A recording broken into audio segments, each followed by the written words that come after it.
ఇవాళ అట్లీస్ట్ ప్రతిపక్షం కదిలినాకనన్నా ఇవాళ ప్రభుత్వం కదిలింది.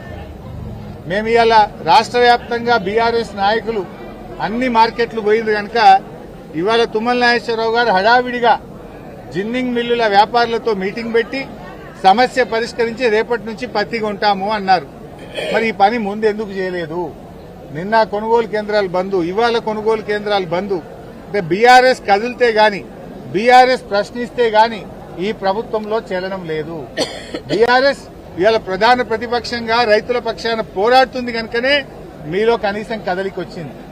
బీఆర్ఎస్ ప్రశ్నిస్తే మొన్న జూబ్లీ హిల్స్ ఎన్నికల ముందు వారం ముందు మైనార్టీకి మంత్రి ఇచ్చింది. బీఆర్ఎస్ కొట్లాడుతూనే ఇచ్చింది కదా, 2 ఏళ్లు ఇయ్యలే కదా.